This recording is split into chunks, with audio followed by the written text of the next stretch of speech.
right here, just sit down, right here, don't go, no way, yeah, I like that, bring that, right here, just sit down, right there, don't go, nowhere, little baby gon' shake that, little baby gon' shake that, little baby gon' shake that, little baby gon' shake that, yeah, I like that, bring that, right here, just sit down, right there, don't.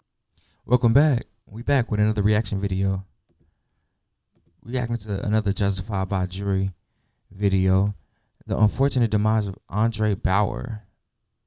Now, when I seen this on my, I guess, timeline, YouTube feed, I was like, bro, from Brooklyn Nine-Nine checked out the game? That's crazy. So I want to know what happened. So we about to get into it.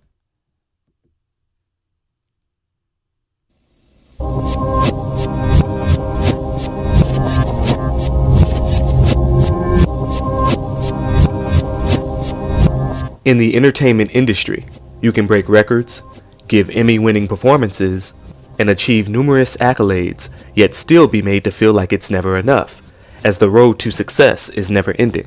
This has led many actors to lose themselves in the ultimate quest for everlasting fame.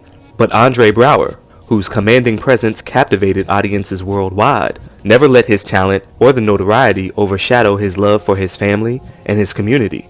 And in the 14th chapter of the Unfortunate Demise series, we will detail his life, his career, and his untimely death at the age of 61. If there are any other public figures you'd like to see covered in the Unfortunate Demise series, please leave your suggestions in the comments below. Let's get started. Andre Keith Braugher was born on July 1st, 1962, in Austin, Illinois, a crime-ridden community on Chicago's west side. He grew up with 3 older siblings, his mother, who was a postal worker, his father, who was a heavy equipment operator, and his grandmother, who taught him how to read at a very young age. But by the time he started public school in the 1st grade, the school didn't allow him to read. Instead, the kids sat in a circle and played around. Andre quickly became bored. He would go home and tell his father, who immediately pulled him out of Chicago's public school system that day and placed him in private school the next day. Though their environment was rough, the family saw Andre's intellect and determination early on and would invest in him as they knew he was destined for greatness. That picture's crazy. He would later tell the New York Times, "We lived in the ghetto.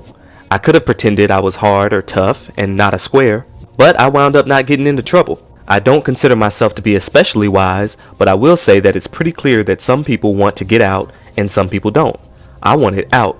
He would go on to attend St. Ignatius College Preparatory School, which was prestigious and at the time all male. His father, while proud, would stay on him. He said, "My dad was going to make me a scholar, come hell or high water. I mean, he checked my homework every night. And if there were erasures or pen marks, he had me do it over again. I spent a lot of time in the house. But the hard work and persistence paid off as his SAT scores were through the roof. He received a scholarship to Stanford University, where he studied to become a mechanical engineer. But now, being in the presence of women, a ton of them at that, he needed an outlet to meet and get well acquainted with them. That's when he decided to audition for a play.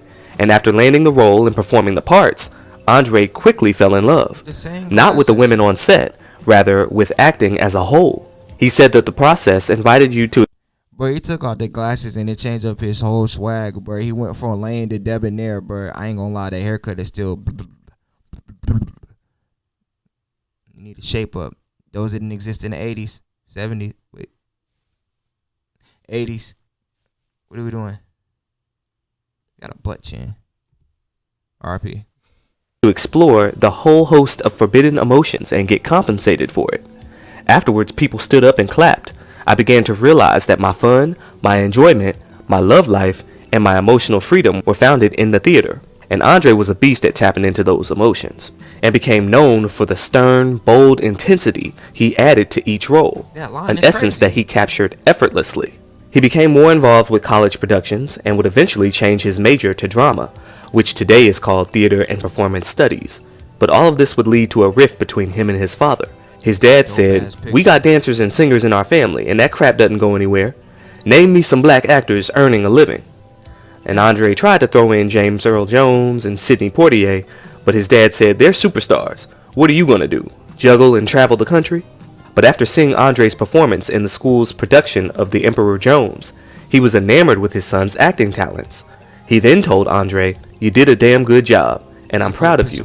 And with these words, Andre would fully embrace his newfound love for acting. And after graduating Stanford, he secured a scholarship to Juilliard, where he attended the school's drama division.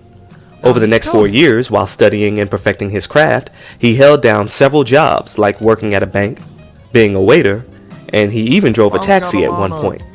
After graduating in 1988 and being named the most outstanding theater student of his class, he immediately went into off-Broadway productions of Coriolanus, Twelfth Night, Much Ado About Nothing, and King John for the New York Shakespeare Festival.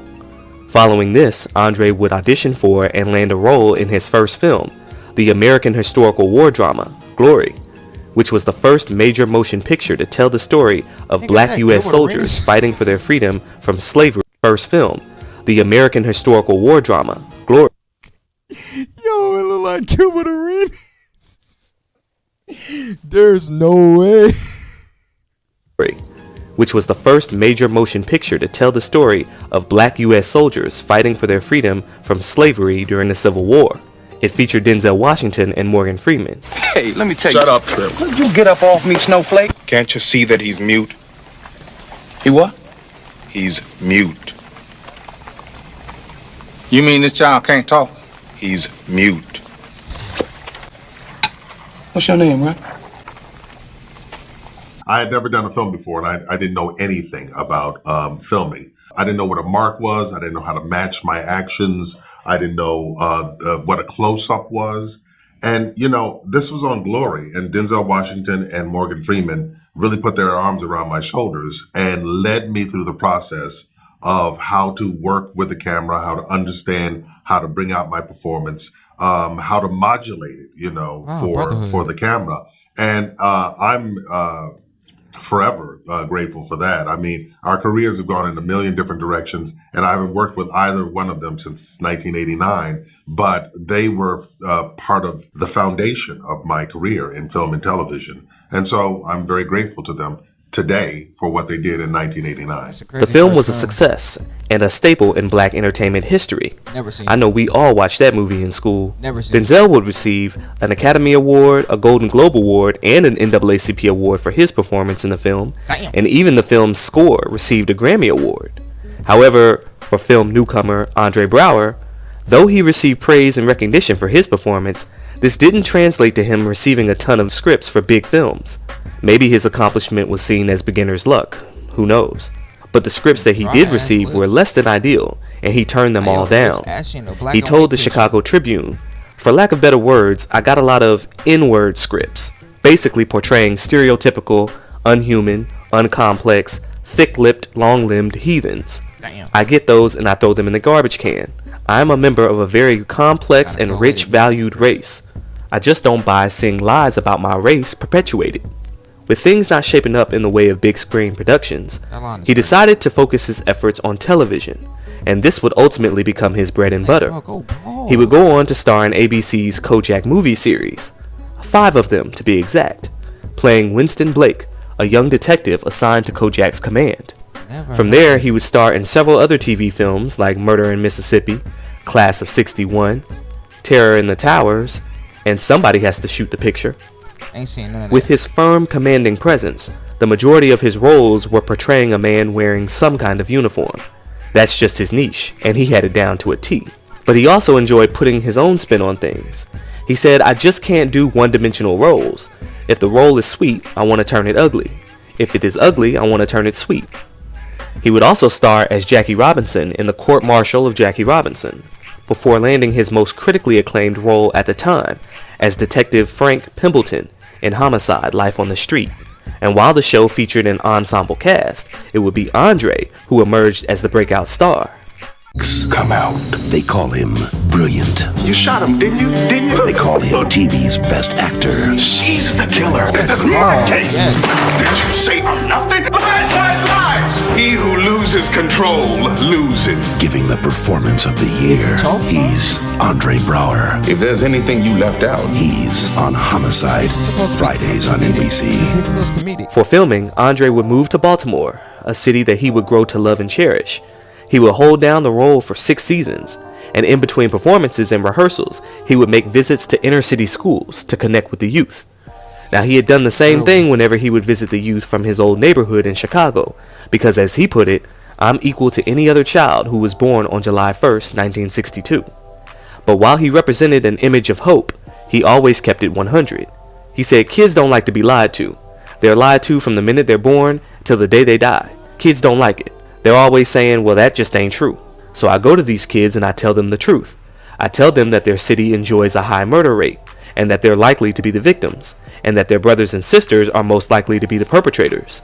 But we are a nation. We must come together. Literally, we must figure out a way to save our lives. That's what I say to these kids. And while in Baltimore, he would stop by the Baltimore School for the Arts, as he had a passion in seeing the youth transform their energy into art the same way he did. Now, prior to his appearance on the show, he had been introduced to actress Emmy Brabson through mutual friends, and he fell in love with her at first sight. The two would later be married in real life and on TV as well, as Amy portrayed Detective Pimpleton's wife, Mary, on the show. As a matter of fact, there were many parallels with the character Frank and Andre himself, like the two sharing the same birthday, both graduating from a religious private high school, and Frank and Mary being the only couple on the show that stayed married, as Andre and Amy would remain married in real life for the rest of Andre's life. Now that's what I'm talking about. But during the show's off-season, Andre would star in a few more box office flicks from time to time, but it was his appearance in the film Tuskegee Airmen that earned him several prestigious award nominations and was one of my personal favorite performances of his. As a United States Army officer who gladly puts his life on the line every day, there's no greater conflict within me. How do I feel about my country? And how does my country feel about me? Are we only to be Americans when the mood suits you? A fair and impartial opportunity is all we ask. Nothing that you yourselves wouldn't demand. Though he wasn't an A-list mainstream actor, his works weren't without notice. In 1997, People magazine named him as one of the 50 most beautiful people in the world. And by 1998, as his time playing Detective Pimpleton was coming to an end, he would receive an Emmy nomination for his performance. It was actually the 3rd Emmy nomination he had received at that point, but he had always been put up against more prominent actors on bigger TV shows. So it was much to his surprise when this night he won the Emmy Award for Outstanding Lead Actor in a Drama Series, making him the 2nd black man in history to win in that category. This is, hey! I gotta beat the music. Thanks to God for bringing me here. Thanks to my mother and father, Floyd and Sally in Chicago, for making it possible. My lovely wife, Amy, my boys, Michael and Isaiah. Thanks to our 2 great captains, Tom Fontana and Barry Levinson. Thanks to the writers, Jim Yashimura is here tonight, a man I love and respect. Our producers, our cast, our crew, past and present, the ladies in the production office, and this is for all the people in Baltimore. This is a town that I love. We have finally made it. Thank you all. Now I must mention, Andre also won an NAACP award that same year in the same category, as those awards are just as important. And this only led to more opportunities for Andre on and off the big screen. He had already appeared in the emotional tearjerker film City of Angels, but going into the 2000s decade, he would be featured in so many movies and TV shows that I simply can't name them all. But while many TV shows that featured him as a lead character, like on Gideon's Crossing and Hack, were short-lived, Andre always received critical acclaim for his performances. In 2006, he won his 2nd Emmy Award, this time for Outstanding Lead Actor in a Miniseries or Movie for his portrayal of Nick Atwater in the FX miniseries Thief, which only lasted 6 episodes. He did snag a role on the hit TV show ER, but dropped out at the last minute to star as General Hager in Fantastic Four, Rise of the Silver Surfer. Now how many of y'all remember that movie? Man, his character was mean as hell on there. But who remembers how his character died? When I tell you that was a very unsettling way to be taken out. I ain't like how they did that. That had me spooked, man. Hell nah. But anyway, he would also be enlisted to narrate many different specials for PBS, like Muhammad, Legacy of a Prophet, and The Murder of Emmett Till. He had also narrated the introduction of the Olympic Games on NBC from 2006 to 2010. Damn. Throughout it all, his main focus was being there for his family. By now, he and his wife had 3 sons, and the same way his father oversaw his development would be the same way he was devoted to being present with his boys. The family had relocated to New Jersey, but with every gig, no matter where in the world it took him, he always made his way back home, expeditiously, opting out of basking in the spotlight once the cameras stopped rolling. Now, you're living in New Jersey and you're commuting to LA to do this? Yes, I am. What are you, nuts? I am nuts. What? Now, because you have 2 kids, right? Yes, I do. And they're in school, and you didn't want to pull them out. Right, they need their daddies. You know, we did a big football extravaganza this weekend. You know, I'm still sore from that. Yeah. And, that's what you need to do. That's what we have to do. Now, is it tough because you're gone the 5 days, and does your wife get on the phone and go, "You're not going to believe that's what that does"? No, I hear about that. I hear about I hear about that. You know, and there's a list of things to do as long as my arm when I get home. You know, but that's exactly what I want to be doing. You know, right? Because you got 4 kids, so you know what I'm talking about. Yeah. It's tough, but it's a great thing. Yeah. Now, tell the truth. Did you take this job because it shoots in Hawaii? I did not. Hawaii is 5,000 miles from home, you know, and I'm a real homebody. So it's been tough, you know. You're probably the only person that doesn't want to be shooting. Well, Hawaii. you know, it's paradise, but you know, it's like, who are you? You know, when you're floating around. I'm not complaining. Going into the 2010s, he wanted to switch things up a bit and tap into more comedy themes. His first taste of this was on the show Men of a Certain Age, opposite Ray Romano, and that show was one for the ages. Again, critically acclaimed, but again, underrated. And while Andre still had the authoritative roles on dramas like Law & Order SVU and Last Resort, his ultimate break into the comedy world would be on the show Brooklyn Nine-Nine in 2013, where he played the commanding Captain Holt, with a brand of humor as dry as his personality, that it was hard to tell whenever he was joking. Never's not just a crater on Mars. Of course, it is a crater on Mars. That's hilarious. It's not meant to be funny, Boyle. It's meant to be devastating. You didn't want to burst my bubble, pun intended. And then you did.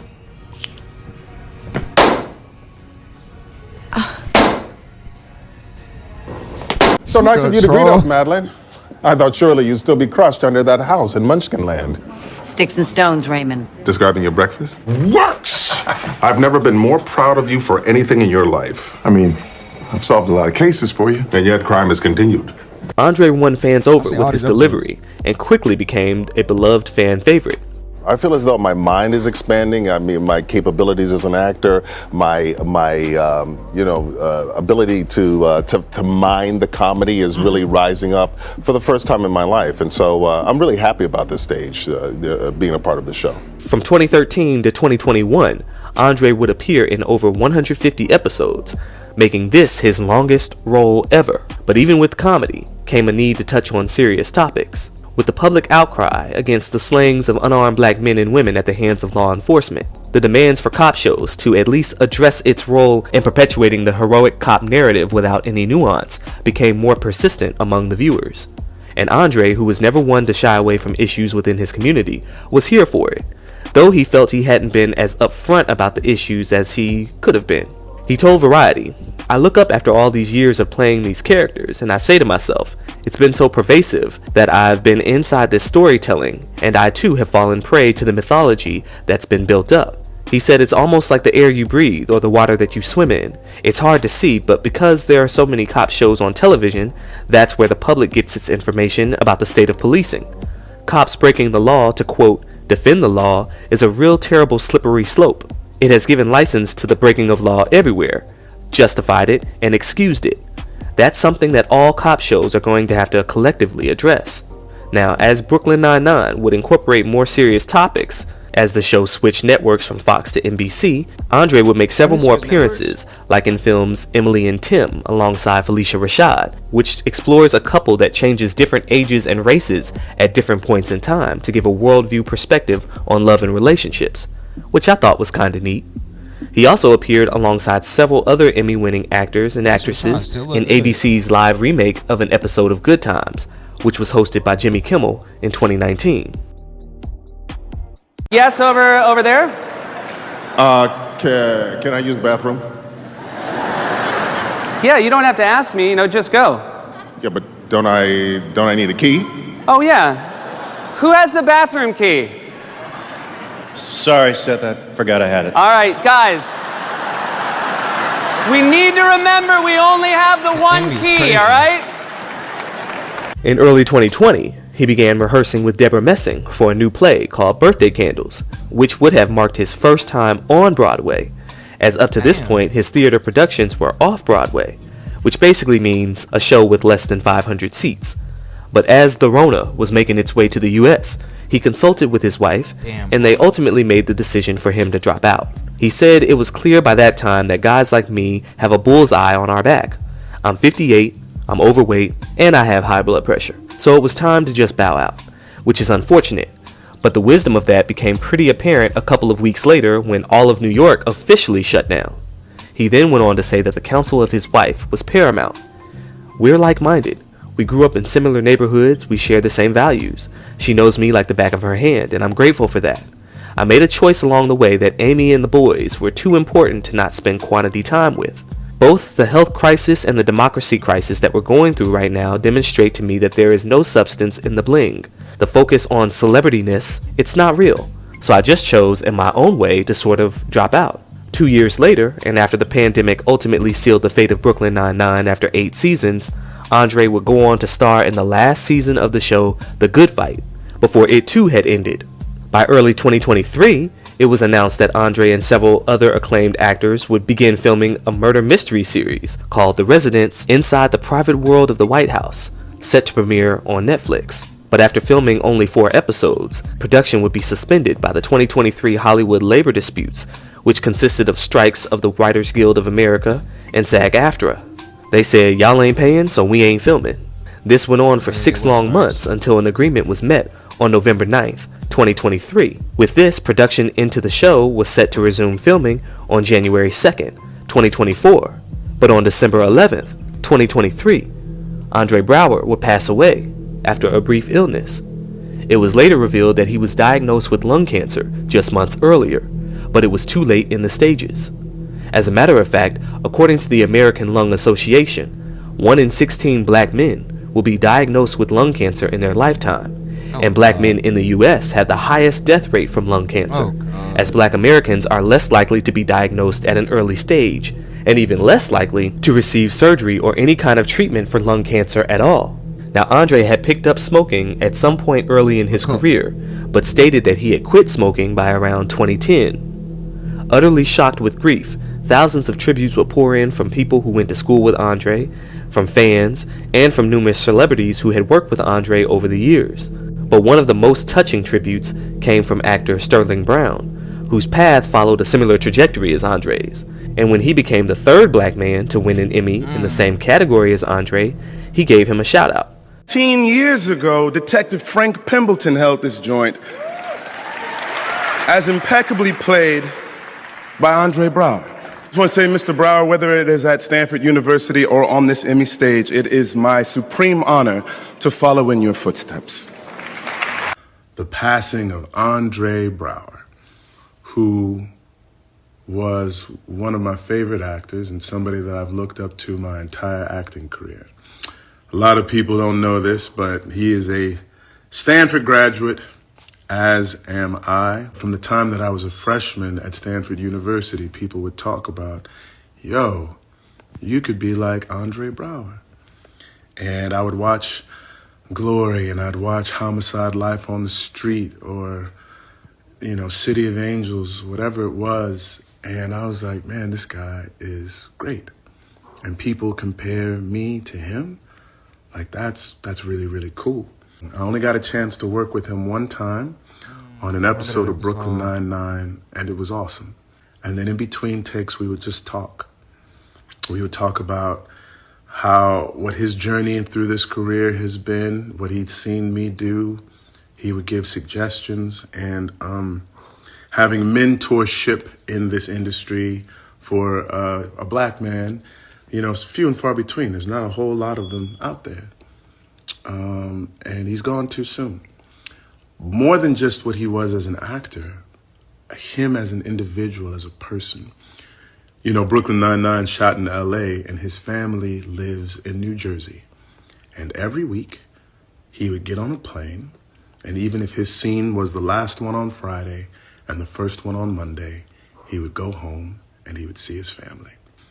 You know, I remember how he valued his family and his presence in his family. Besides the magnificent work, he was a magnificent human being.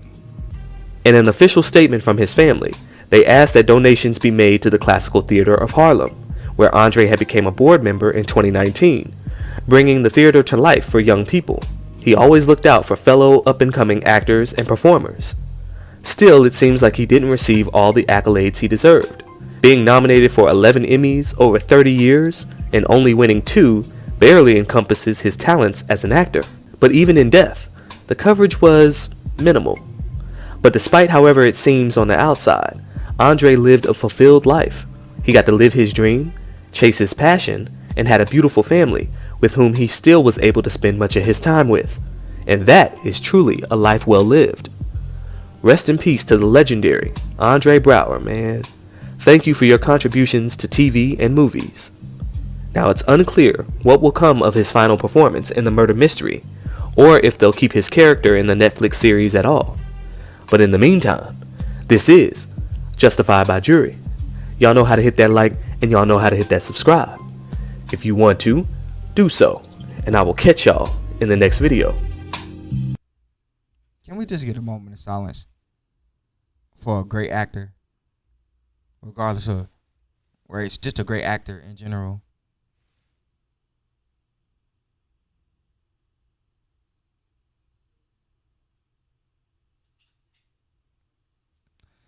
All right, now the lung cancer thing, it's scary. We as black people need to go get checked. On God, those numbers were drastic. Understand he was working, so you know it's hard to keep everything in balance, but nah. People gotta start getting checked, me included. Secondly, I did not know he did all them shows. Like I know I seen him around, but I'm not really a fan of movies, so I missed a lot of the movie stuff. But he was really holding it down on the TV series. He's crazy. I just want to give a round of applause for a GOAT.